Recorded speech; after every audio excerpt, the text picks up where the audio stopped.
Thank you. Okay. We get an area. We're sitting on the desk. Yeah, and probably some of the time you'll be standing. Oh, yeah. So here's the extra. Does this appeal to anybody? Yeah. Oh, yeah. Yeah, this one. Let's make a plan. It's pretty good. Yeah, see, I have it on the last. We're for safe We're on drives. the Any of these. We see the one. Okay.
I just use, no, just in the official capacity, you know, it's like, This is your official capacity, right? yeah, so, And do you want me to use Mark or just your last name? Mark's fine. That's great, thank you. You're the weavers. Yeah.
back. We're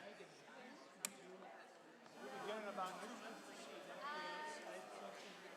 But I usually would just, but this time I was just like, yeah, I think I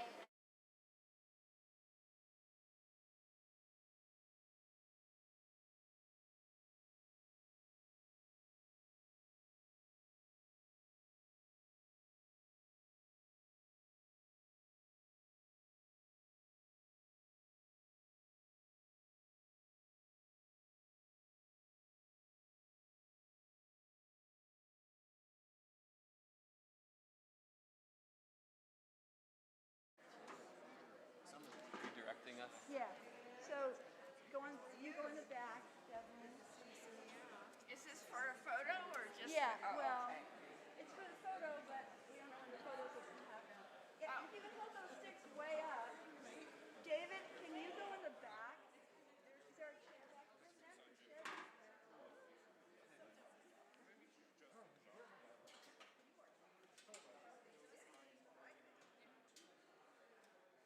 We're going to fill you in with some more. And be sure that your sign is facing this way. And right side up.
We just rang the Augustana peace bell. We ring it after mass shootings. We ring it to end wars. And we need it more than ever. And we were thrilled to see the turnout for No Kings this past weekend. On the coast, people were sending pictures back east everywhere, rural, urban, suburban. Welcome to Augustana. My name is Reverend Dr. Mark Knudsen, Senior Pastor here at Augustana. And we welcome you to this very, very important press conference on the urgency to address the critical energy infrastructure immediately and over the next period of time. The CEI Task Force has done incredible work, and it's always thrilling to partner with the leaders of it. Today, you will be woven in this press conference by Nikki Mandel on the task force. Many behind me are part of it, and neighborhood associations and other organizations like Ecumenical Ministries of Oregon and others. So welcome to Augustana. And to the press, I want to say a special welcome. We appreciate you. You're storytellers. You're local news. People know you. And without you telling this story, there wouldn't have been a civil rights movement the way we knew it, or an anti-war movement, or women's movements. I can go on and on, LGBTQ community movements that we've all been part of. So the press is essential, so just know that. When you come here, we celebrate you and your work. Thank you for telling this story far beyond the walls of a little church on 15th and 9th. Because change doesn't come out of capitals, it comes out of school lunchrooms, it comes out of the basements of synagogues, mosques, temples, churches, sweat lodges. It comes out of unexpected places where change comes, and today you're going to experience that. I want to welcome you to Augustana in particular today because there's a lot of theological malpractice going on in this country. It's being used to push white Christian nationalism that's fueling a lot of the hate that's taking place. And that's not the traditions I know. At Augustana, I want you to know where you are in this place. That's why we always give an introduction. We don't rent this church, we partner and give it away for free. But we're a thriving multicultural, multinational, multi-generational congregation called by the Creator to work closely with our siblings, our Native American spiritual leaders, many in this church, and whose history we know, the pain and suffering, whose land we stand, but whose future we dream together. We work closely with our Muslim, Jewish, Hindu, Buddhist, Sikh, other people of faith, and people of just goodwill, to weave the beloved community where Dr. King preached about that, whose life we remember this Saturday on the 4th of April. But the beloved community where everybody's welcomed and affirmed for who you were created to be. That's your age, your ethnicity, your sexual orientation, your gender expansiveness, where you were born, your pronouns, everything that makes you you is pure gift to this land we live in and God's wonderfully diverse human family. We are a solar sanctuary church. Our goal is to green every brick building in this country. Won't need to be pipeline of any kind. And we are a sanctuary congregation. Anybody who wants to just come and pray, please come up as we talk. You're welcome to come and be 7 days a week, but anybody facing deportation or fearful knows they can come here. ICE will not be allowed in, and we'll work for a resolution that is peaceful and well for each person.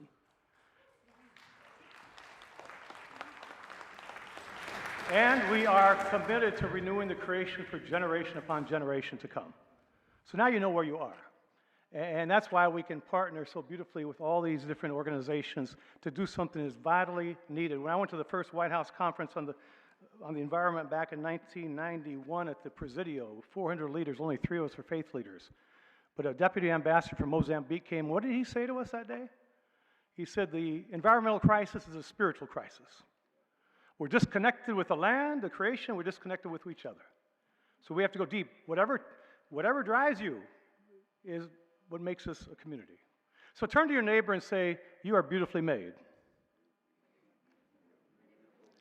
And then say, aren't you lovely? Okay, we're ready to roll now. Let's give the context to where you are. You're going to hear some wonderful things. We have work to do, and so much work has been done already. Nikki Mandel is going to be our weaver today of this wonderful group of speakers. Nikki, you're on. Thank you.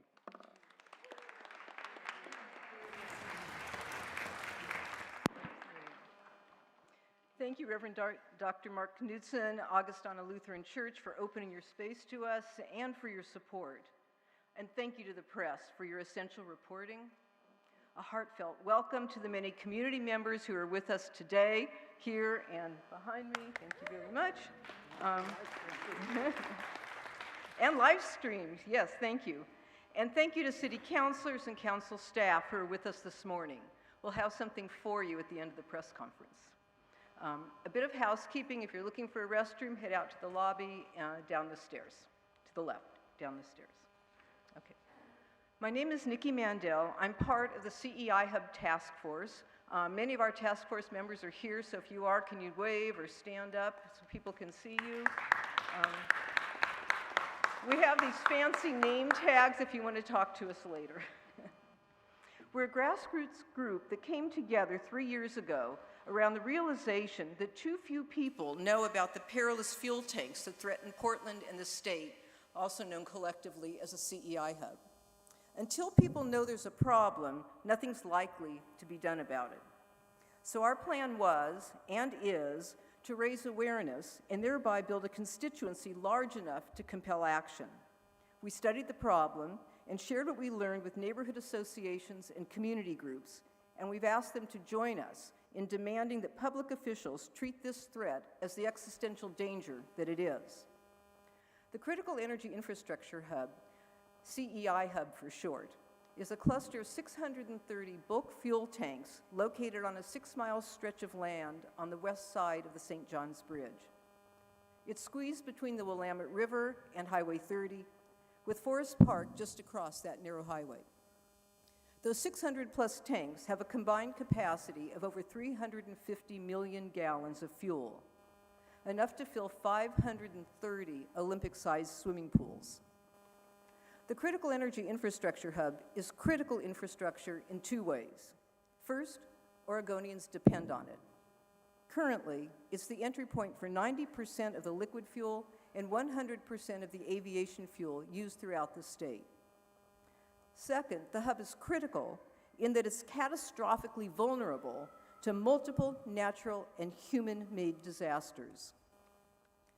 In the mid-1990s, we learned that the CEI hub is in the Cascadia subduction zone and sits atop the Portland Hills fault line.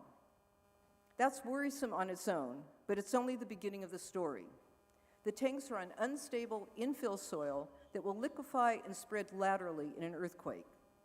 Most of the tanks are 70 years old. Very few, less than 2%, are seismically stable. Beyond the seismic danger, those hundreds of fuel-filled tanks sit in an urban wildland interface zone. And as a PSU professor, fire expert, recently reminded us, large, massive wildfires are more common than earthquakes. Further dangers lurk. The hub is also smack in the midst of landslide and flood hazard zones and is bisected by rail lines, with low-speed derailments more common than you might think. 30 years after those first alarming seismic studies, and with later reports confirming and clarifying the dangers, too little has been done to prevent or mitigate a situation that could turn into a cataclysmic disaster at any moment. Our volunteer task force began offering informational presentations in 2023, leading to a letter signed by more than 80 neighborhood associations, community, and faith-based groups. That 2024 letter was addressed to elected officials at city, regional, state, and federal levels, calling for action in 6 areas. Some of our electeds listened. Earlier this month, after 2 years of intense advocacy, state legislatures passed a bill addressing one of those demands, a risk bond requirement for bulk fuel terminals. And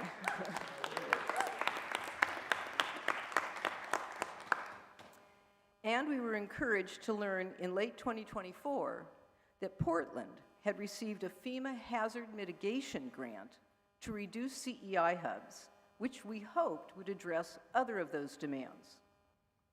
Meanwhile, we were hearing increasing talk of transitioning the hub into a renewable fuels export hub. What would that mean, we asked ourselves. We went back to research mode to learn all we could about renewable fuels and how that might affect the risks posed by the CEI hub. One thing quickly became clear. All liquid fuels are combustible. They have to be if they're going to work in combustion engines and other machinery. They're also flammable and toxic. Storing massive quantities of flammable, combustible, and toxic fuels on the CEI Hub's quadruple hazard zone is dangerous regardless of the feedstock from which it's made. Transitioning the hub to a renewables fuels export hub would not make us safer. With this understanding, the task force devoted 2025 to revisiting and sharing this information with neighborhood associations and community groups. We asked them to join us in sending a letter to city officials calling on them to adopt policies that will reduce the dangers posed by the CEI Hub. We're delivering that letter today. It's addressed to city councilors, the mayor, and the city administrator. Over 80 organizations have signed the letter, 47 neighborhood associations, and 37 community and faith-based groups. It begins with a reminder of the well-documented dangers posed by the CEI Hub. It recognizes that the city has made some progress by banning new fossil fuel terminals and trying to move the city to more renewable fuels. However, as we write in the letter, quote, renewable fuels, whether derived from plant or animal products, are as combustible, flammable, or toxic as fossil fuels. Keeping this front and center, letter signers call on city officials to, 1, adopt a policy that economic development must not increase dangers at the CEI Hub. 2, to recognize that all fuels are combustible, flammable, and toxic. 3rd, to prohibit new or expanded storage of combustible, flammable, or toxic fuels on soils vulnerable to liquefaction and lateral spread. 4th, to prohibit development that would allow the CEI Hub to become an export hub for combustible, flammable, or toxic fuels. And finally, to work with local and state governments to fully develop and fund emergency response capacity. The issues raised in this letter have taken on ever more importance as Portland's CEI Hub policy project takes shape. This city project is funded by the FEMA Hazard Mitigation Grant. The goals, as described in the grant application, are well aligned with this letter. To quote from the grant, the goals are, first, to protect life and reduce injuries. Second, to minimize damage to property and to essential infrastructure and services. And finally, to enhance the ability of the state's economy to rebound quickly from the effects of natural hazard events. The city proposed to meet these goals by amending the comprehensive plan and zoning code. As city planners explained, the comp plan is a guiding policy document. It serves as the foundation to direct and support specific zoning code provisions.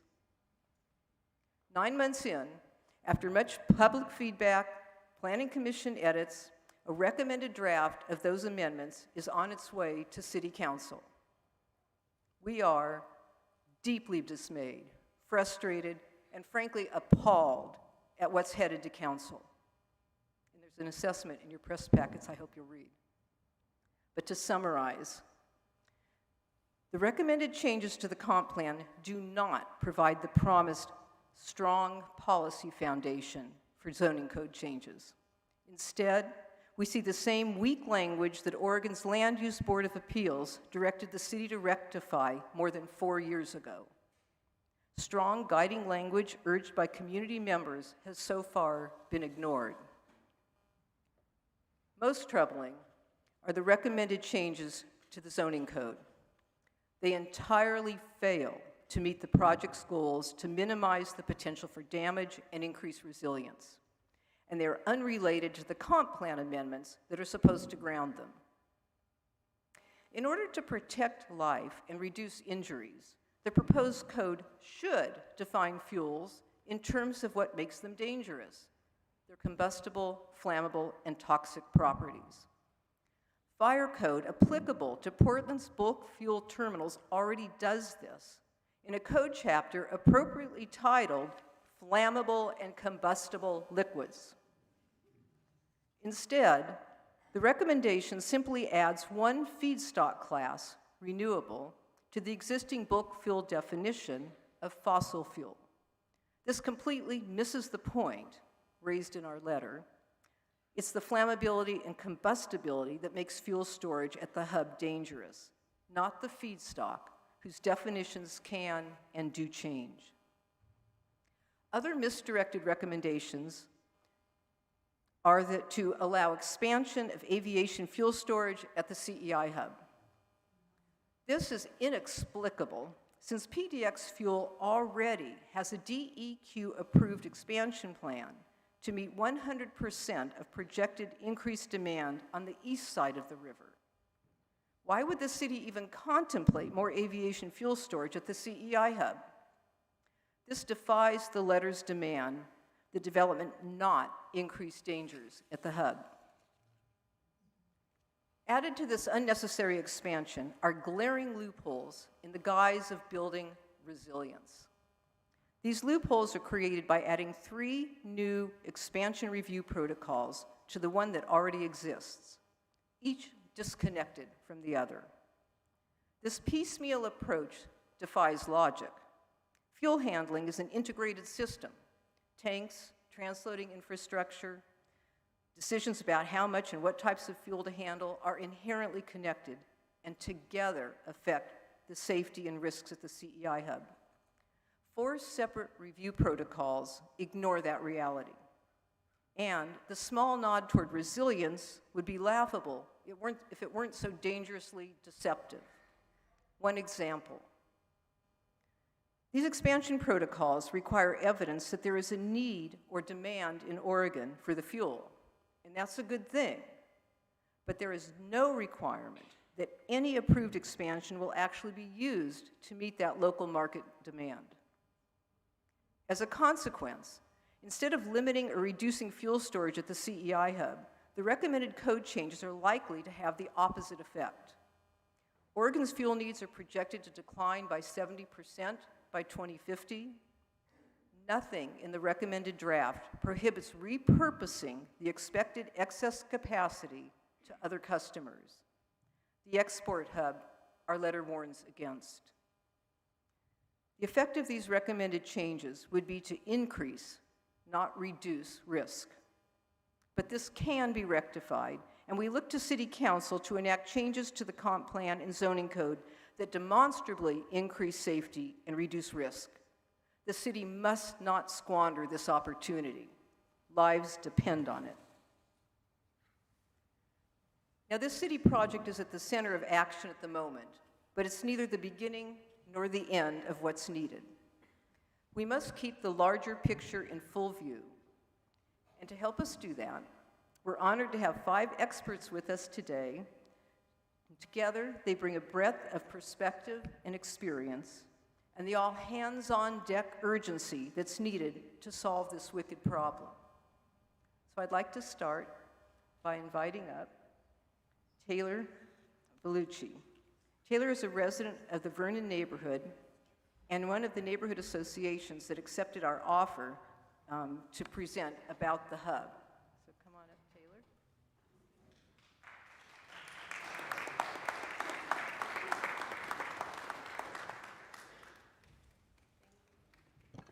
Thank you, Nikki.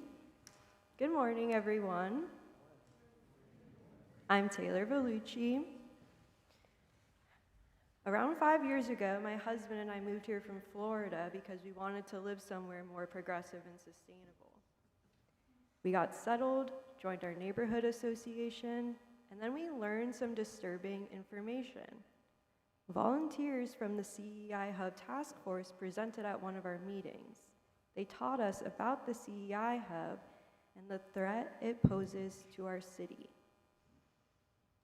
I was appalled. I couldn't believe that Portland has a 6-mile stretch of fuel tanks along the river in the middle of our city, storing almost all of the state's fuel and poisoning our air. I was terrified to learn that all it takes is one accident for these fuel tanks to go up in flames, the fuel to go into our rivers, and the fumes to suffocate our city. The worst part is that I felt betrayed. I wanted to set roots down in Portland because I thought it was a sustainable city. To learn that city leadership has allowed this ticking time bomb to count down right under our noses made me feel helpless. And on top of this, the city doesn't even inform us of this threat. It takes volunteers to do that. I honestly started to doubt whether Portland would be a safe place to stay and raise a family. But instead of giving up and moving somewhere safer, I decided to learn more and get involved. I joined the CEI Hub Task Force. I started to present at neighborhood associations, and I'm celebrating the wins, big and small, against these multi-billion-dollar oil companies and the threat they pose to every single one of us here in Portland. All of our voices are needed in this fight, so if there's one thing you do today after this press conference, please tell everybody you know. Thank you so much.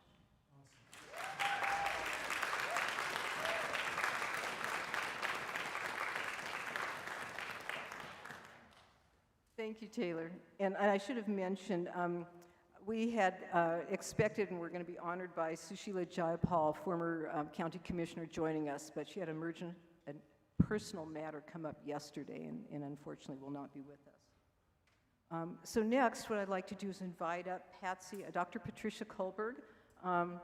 Dr. Kohlberg is retired former medical director for Multnomah County.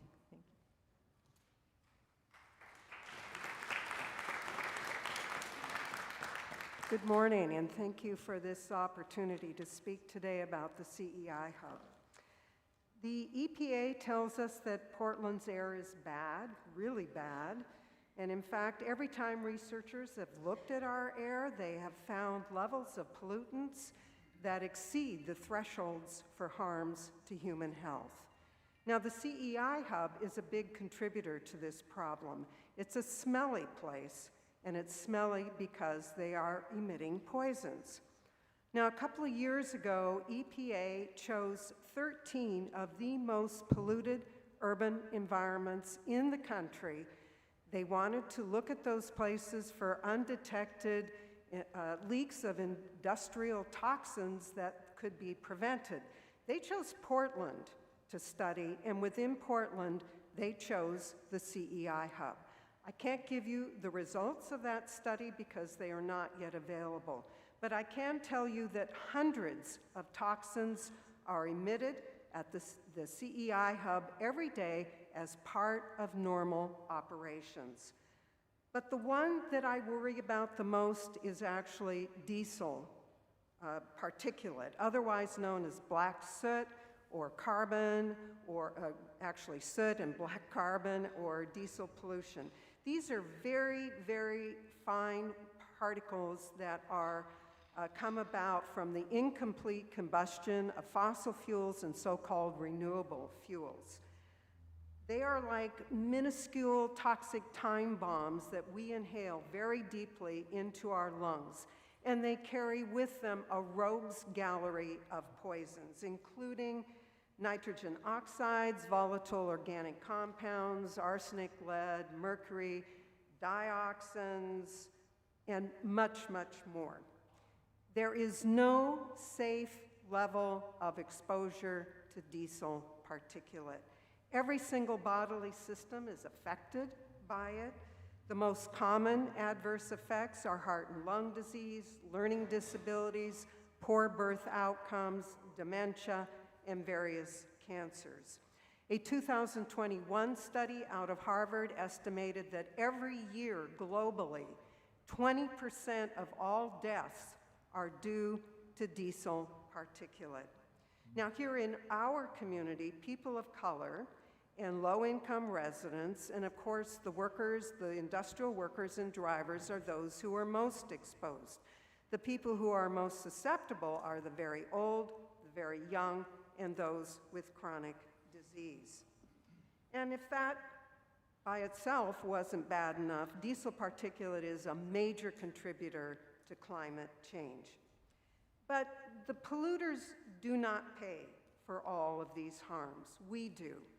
We pay for it through reduced productivity, reduced school attendance, higher insurance premiums, and much more, not to mention the human suffering involved. According to the most recent data available from the EPA, Multnomah counts among the worst 1% of all counties nationwide for diesel pollution. And what we have at the hub is a constant stream of diesel-powered vehicles, I'm talking about barges, trucks, and trains, that are coming in and out and idling at the docks as they load and unload and spewing their diesel exhaust into the air. The diesel exhaust that they produce is completely unmonitored and poorly regulated. There are so many problems with the regulatory framework that governs air pollution. I would need another hour to speak. But the first that I want to mention is that DEQ regulates each corporate entity separately at the hub as if it existed on an island and not embedded within a large industrial complex, which vastly increases the density of the pollutants in the air. The second problem is that those entities are not held responsible for the diesel pollution that they generate. So this is the way the system is designed, frankly, to facilitate corporate operations and not so much to protect public health. The city has options to intervene.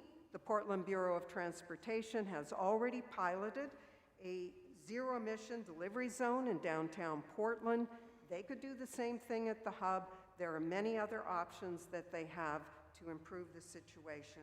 I would urge the city to recognize and mitigate not only the catastrophic harms the CEI Hub presents, but the daily harms they are doing to our health and well-being. Thank you very much for your time and attention.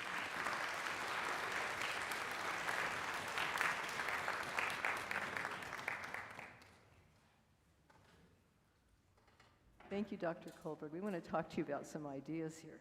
Okay. Next, we're going to hear from Dr. David Labby. He is a retired physician and a member of the Linton Neighborhood Tank the Tank organization. And for those who don't know, Linton is where the CEI Hub is located, much of it.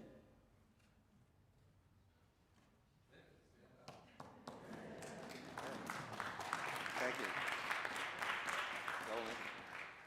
So Tank the Tanks was founded by Linton residents who live a few blocks from the CEI Hub storage tanks. We see them every day, we smell them, and worry about them on a daily basis.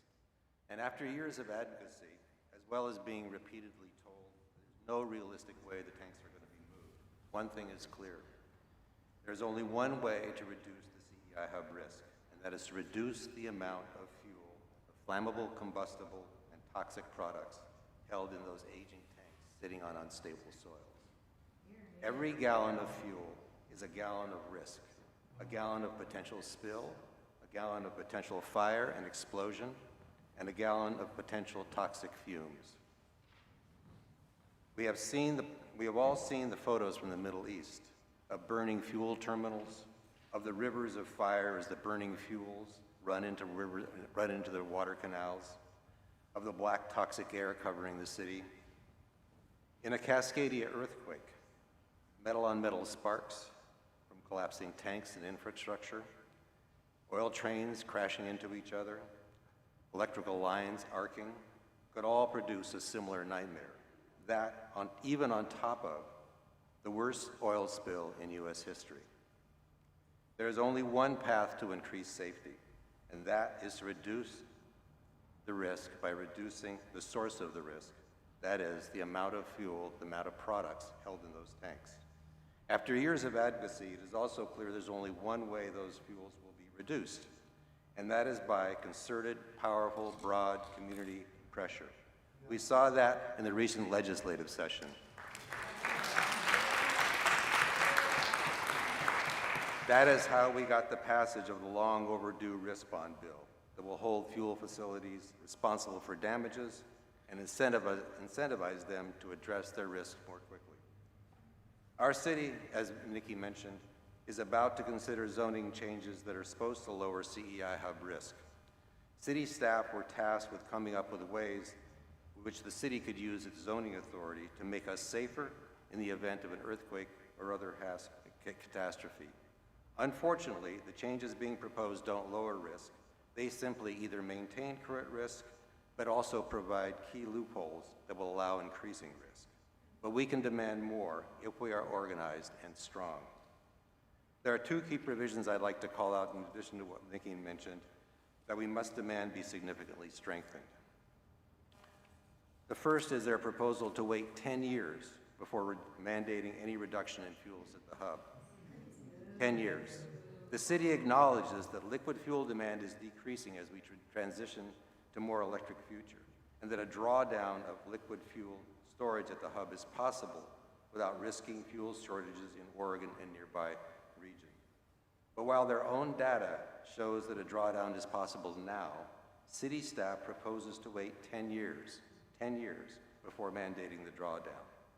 Why in the world would we wait a decade? CEI Hub risk is now. We need to insist on a drawdown now, a drawdown that not only urgently reduces CEI Hub risk, but also helps us transition to our new energy future. The other problematic provision in the city's current proposal would allow increased use of the CEI Hub as an export facility. As we say, and Nikki mentioned, in the CEI Hub Task Force letter to the mayor and the city council, the hub cannot become a national or international export hub for combustible, flammable, or toxic materials.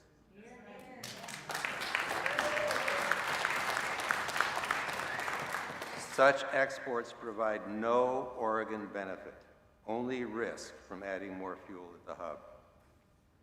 We know from public reports that one facility, our friends at Zenith Energy, is planning to turn its terminal into a major West Coast export hub, bringing more fuel trains running through communities down the gorge and shipping the fuels out through the port to distant terminals.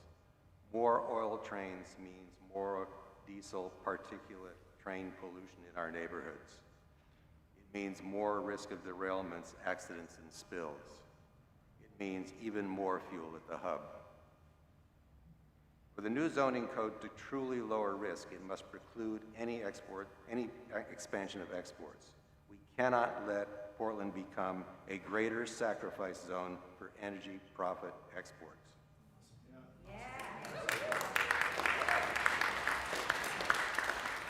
We have seen how our concerted community efforts make a difference.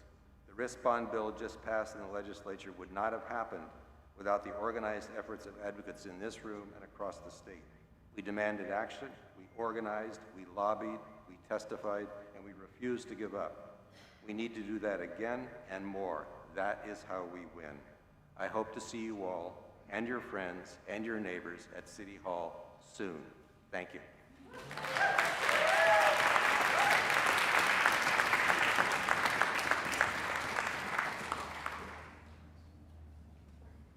Thank you, Dr. Labby. Now it's our honor to introduce Pastor Robin Weisner. Pastor Weisner is as a minister serves on the Albina Ministerial Alliance Board of Directors, and he currently serves as a city councilman in the city of Maywood Park. So thank you very much for joining us.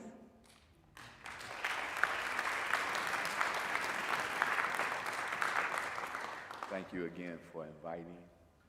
I am a former city councilman at Maywood Park, but I am, again, delighted to be here on this issue and being invited. The word that I would use to the council and to the media, please make sure this message is delivered as it was stated today. Wake up. Wake up. Wake up. How much more would it take for us to have to act in a proactive state than we have the experts and the people here who are warning you now of the future to come?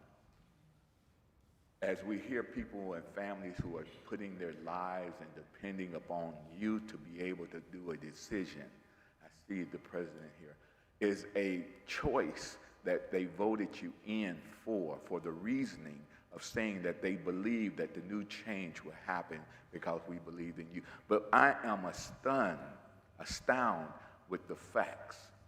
The Albina area that is exposed to the opportunity of such harm and risk, the danger that is posed to the African American community who is now in the Albina areas of negotiating to be able to do something that is so great for the African American community along that stretch there.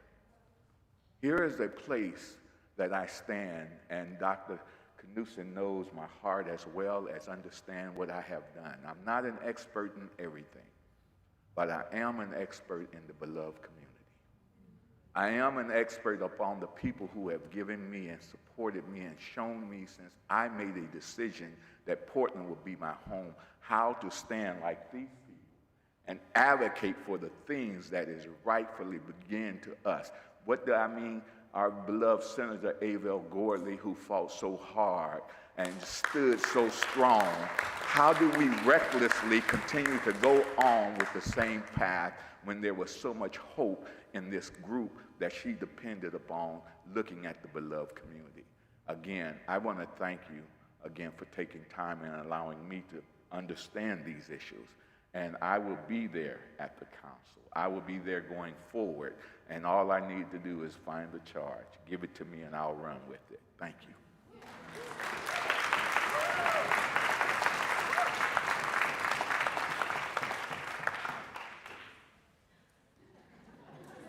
We're so happy that State Senator Confam is so excited to be here. Thank you, Pastor Wisner. We will be talking. And I'll just take a moment because I really want to introduce, I'm so honored.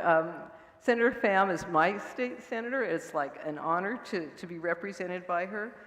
She represents District 23 and is an amazingly strong champion of environmental and economic justice, and one of the lead champions of the Respond bill that just passed in the state legislature. So thank you. Come on.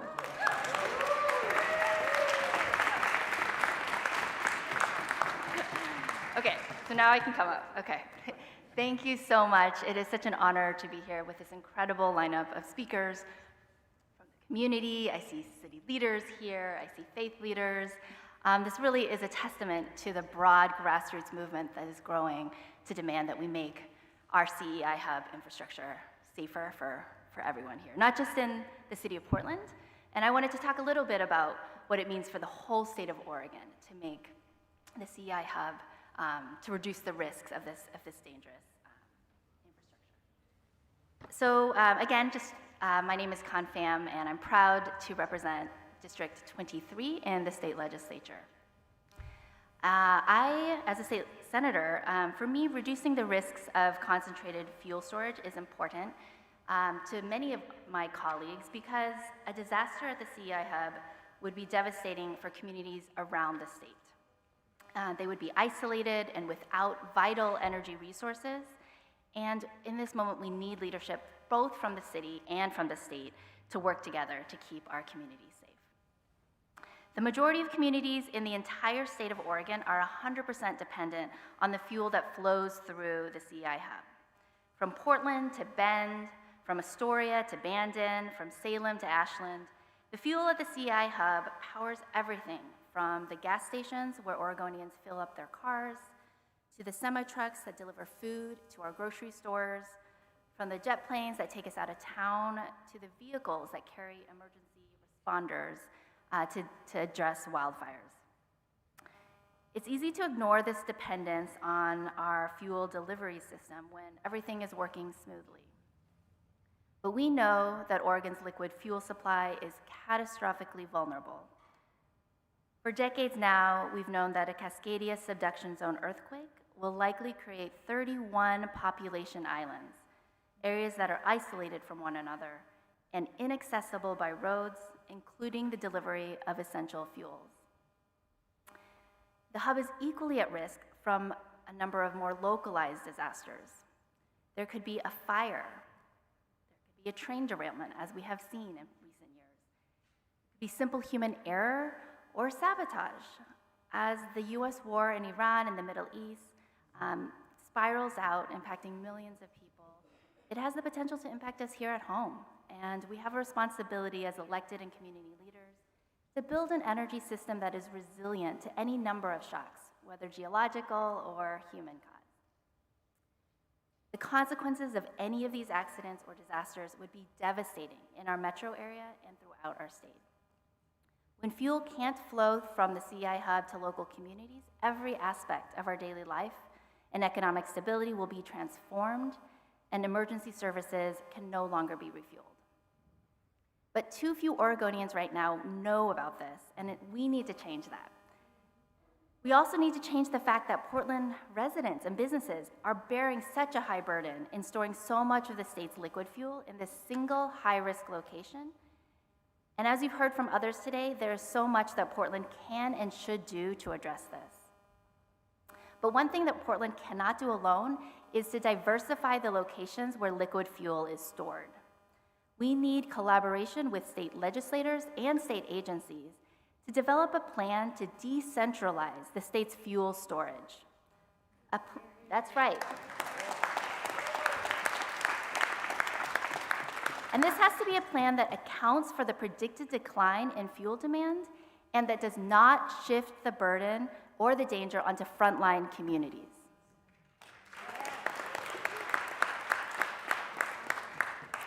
So Oregon's Department of Energy took a small step forward in this direction by mapping the 31 population islands that a Cascadia subduction zone earthquake would create in Oregon.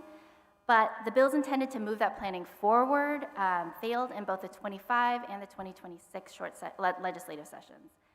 And the major hurdle is really just the lack of urgency that would have made funding these bills possible, even in the face of budget constraints. So I'm committed to continuing to push for this at the state level, but we need the city's leadership also. Together, we need to push for this together.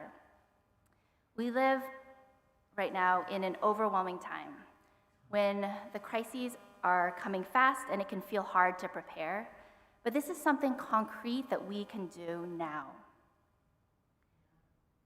Thank you to the community here today for your organizing and for calling on all of us at the state, at the city, and throughout Oregon to recognize the urgency of reducing the risks of the CEI Hub and making a plan to keep all of our communities safe. Thank you.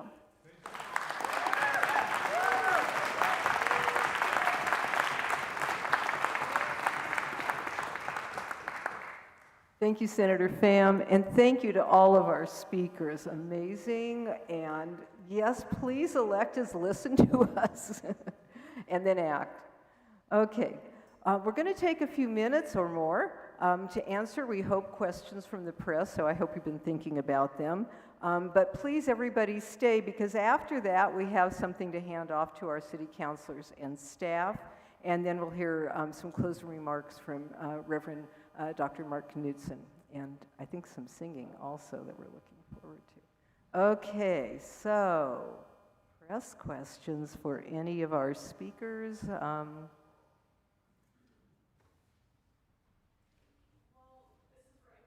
Yeah. Mm-hmm.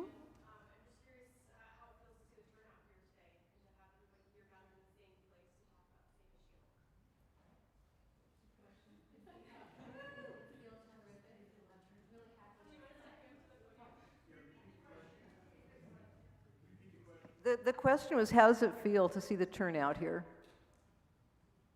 Oh, hi, I'm Lori King. I live in St. John's. I see the CEI Hub tanks right across the river from me. It feels terrific to see the turnout here, the neighbors behind and in front, and the press. And I see at least one city council member here, so that's great. And I think there's some... And I think that there are some other staff people here.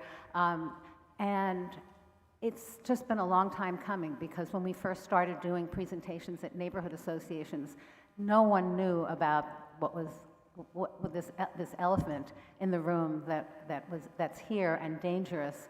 No one knew about it, and now there's a significant core of people who know about it. It's got to go further, and we are actually calling on our city officials to spread the word more. I mean, we know about a lot of other dangers in our street. You know, when there's a new construction going on a road, we hear about that from the city, but we don't hear about this from the city, and we need to hear about it, and we need action from the city. So it's great to see this amount of attention now. Thanks.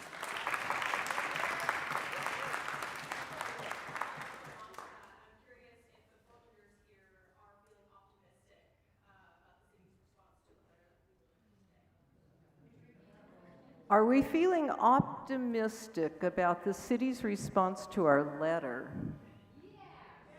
Yeah?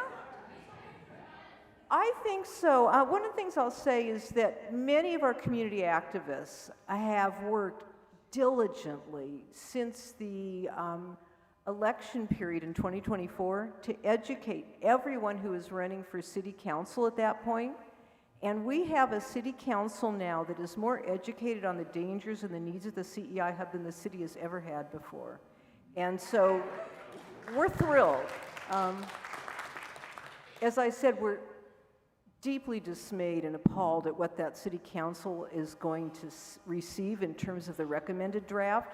I think it puts on them an enormous burden that they shouldn't have to deal with. They should have gotten a better set of recommendations coming to them. Yeah. But we do have hopes that they will do the right thing, that they will listen to us, and we're expecting that we will have opportunities to speak publicly, not in 2 and 3 minute segments, but full presentations to City Council to really inform them on what needs to be done.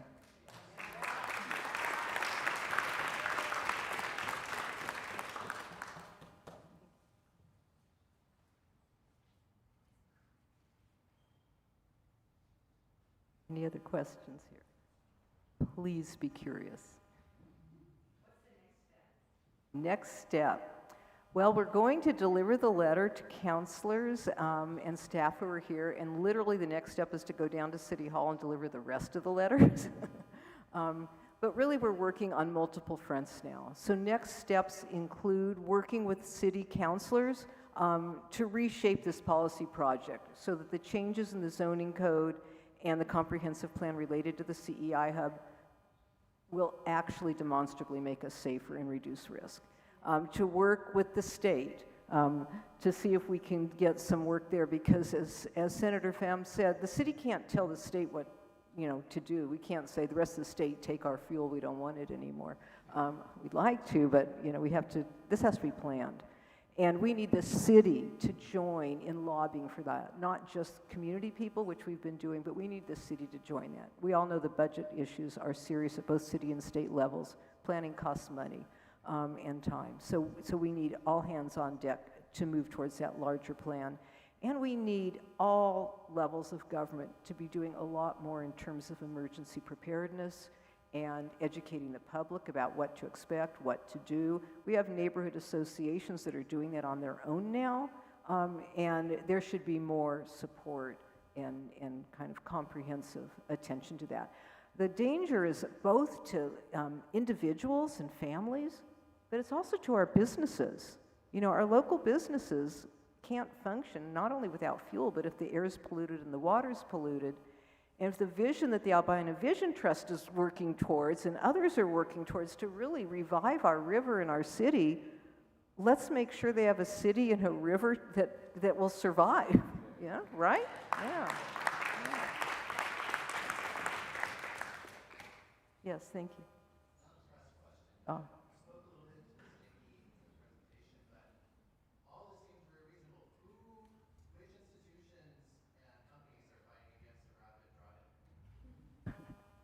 He says, all things that we're saying are reasonable. We think so too, thank you.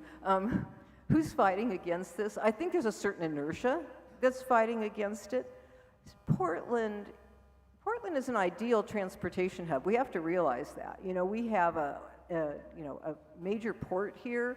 We have rail lines coming into the city. we have good highway transportation, and we have the pipelines that bring fuel in and out of the city. Reproducing that elsewhere has two huge barriers. One is the cost, and the other is the environmental damage and the things that we have to be concerned about. As Senator Pham said, you know, we completely agree with this. We don't want sacrifice zones elsewhere. You know, so I think it's a very complicated, wicked problem. And then, of course, you have corporate interests who have, you know, their own ideas. As Dr. Labby mentioned, and this has been in the news, so this isn't like us inventing it, Zenith and the potential buyers and others are talking about turning the CEI Hub into an export zone. Well, that will be financially good for them, and health-wise, environmentally wise, a disaster for us. It's the wrong direction to go. So it's fighting those different forces. Yeah.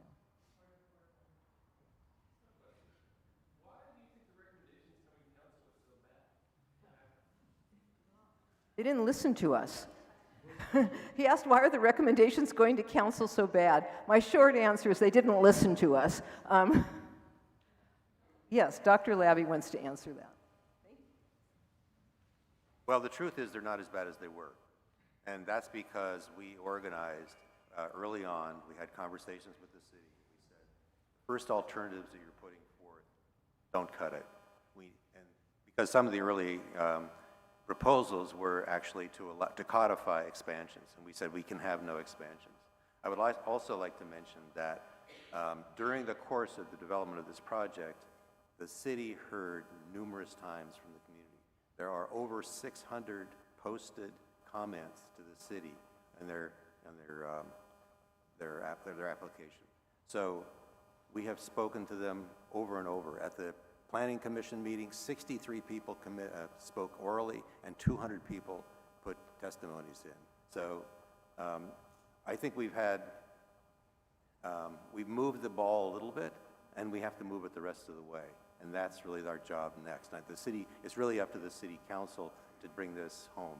This is a generational opportunity to change our risk. And if we blow this, we have blown the opportunity. Certainly, if we codify that we won't do anything about the hub for the next 10 years, it is ridiculous. The city council cannot pass that in any form. So we ask them to do better. And we have been. It is because of community action that we have a chance.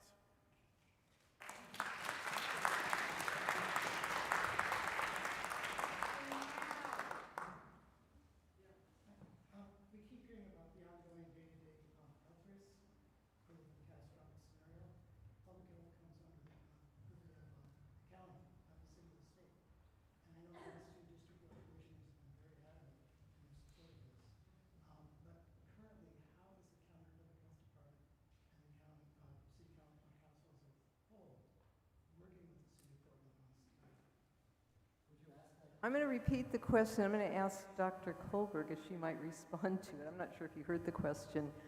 The question's about the ongoing health risks and damage caused by the hub and the pollution there, and what is going on between city or county, or could go on between city and county, or could the county do to address that.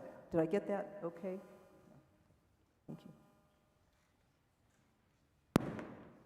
I think the most important thing that they could do, which is the city and the county, if they wanted to work together, and let me tell you, I've had many conversations with DEQ about these issues, and they would love to collaborate with the city or the county. But the very first thing that I think they could do is work toward designating the CEI Hub as a single source entity, which means that its emissions would be governed as an entire entity, not just each big corporation that's involved there, so that you could, for example, ban all diesel barges, trucks, and trains from that area, from coming into that area. That is one very obvious regulatory step to take. There are other things that could be done to address those risks. Does that help to answer that question?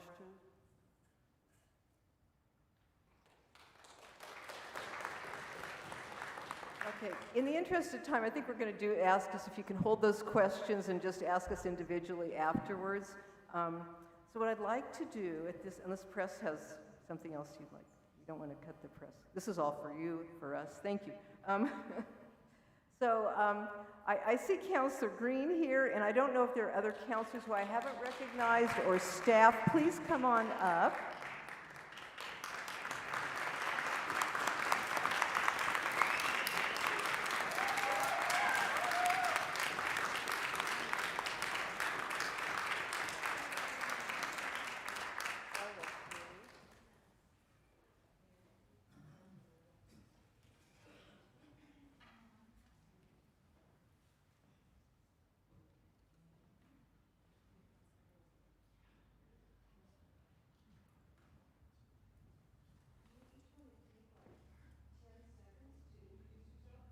We could give you 15.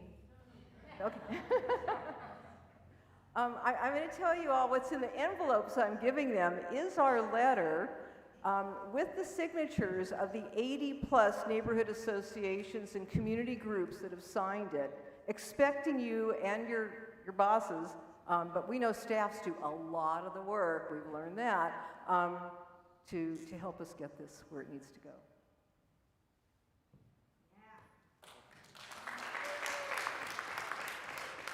I just want to thank community for organizing this. This is an overwhelming show of support for a very specific direction that they want. They expect City Council to go. Today, I heard that the demands were enumerated in the presentation. Very clearly, I'm offering my unwavering support to meet the moment in that. I've directed my staff to prepare a formal response to this and lay out very concretely what the community can expect me to do in the weeks to months to come. But I can tell you right now, I will be opposing a proposal brought to City Council as it is situated today. We will either send it back or we'll amend it, but we will get it right the first time.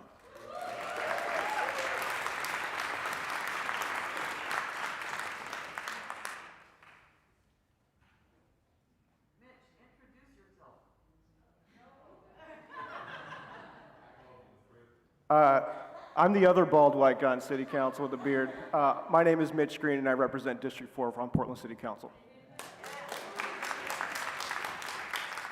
Okay, we had a couple staff who were shy, so just a minute. I want to take recognition of Councilor Murillo, Angelita Murillo's staff is here. Tiffany Koyama Lane's staff is here. Oh my gosh, Olivia Clark's staff is here. Thank you very much. Do you want to say anything? Okay. And Councilor Alana Pearl-Guinea's staff is here. Thank you so much.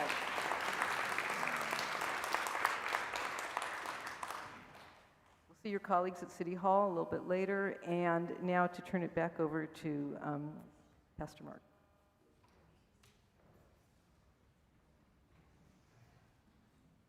Thank you for weaving us like that, Nikki. It's a powerful way to the press again for being here today. You have a lot of editing to do by the 4 o'clock hour. I know you'll get it done well. I want to recognize Britt Conway, too, who's the Advocacy Director for Ecumenical Ministries of Oregon. Over 1,000 churches in Oregon together. And are there any other elected people here? Now, everybody rise up as you are able, because you're all elected right now. Because we are all called, as you are here, to have this kind of a turnout on a Tuesday afternoon is phenomenal. And you all made the effort. So we thank you for this.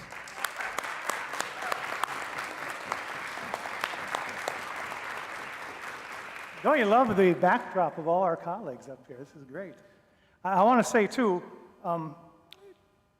know that in Oregon, we talk about people of faith and people of goodwill who may never step into a church, a synagogue, a mosque, a longhouse, because we are one human family. And all the great traditions know that. We just completed Ramadan recently, and the Chinese New Year. now Passover in the Jewish community. So a lot of our colleagues from other traditions would have been here today, but we're in a holy time, and people have other demands. But know that other faith leaders around this state and country know that the creation, we are interconnected. Our first associate pastor was a Klamath tribe member, and our tribal members remind us we are connected with the rocks, the grass, one another, and we know that all of our traditions at their best are based on love. Amen. Love for each other, love for ourselves, to care for ourselves, and love for the creation that goes far beyond our eyes can see.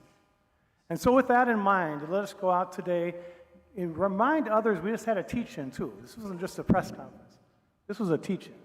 And it's all been recorded. It's on our website. It's been live streamed, so we probably have several hundred people here with us today, not in person.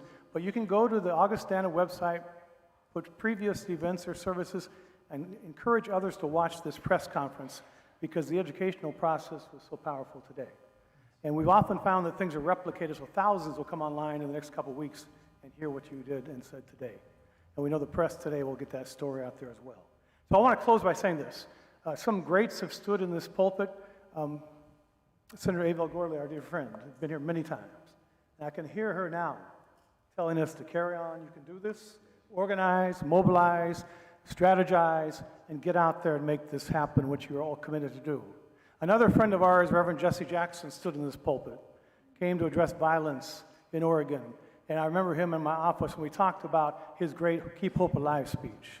And so let us leave here today keeping that hope alive, that we can renew the creation for generation upon generation to come. Let us leave here today keeping hope alive, that when we organize and mobilize together, change will come. Let us keep hope alive in these dire times we are living in, when we have an administration that would ruin the earth itself, as is happening now, that we can change what is into what must be. Let us vision together, let us keep hope alive together, and let us move out of the sanctuary today, recommitting ourselves to the human family, to the creation itself, and for generation upon generation yet to be born, that they may have life.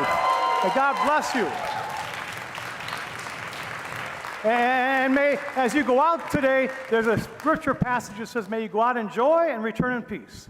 Listen to this, what it says. It says, may the mountains and the hills burst into song at your coming, and may the trees of the field clap their hands. So may you go out and hear the singing of the trees and clapping of the hands of the tortoises and the whales, because they're saying, work with us, renew the earth for all of us. God bless. And what a privilege to work with the task force. Appreciate it. Okay, everybody come out for a big picture. Everybody can be in the picture if you want.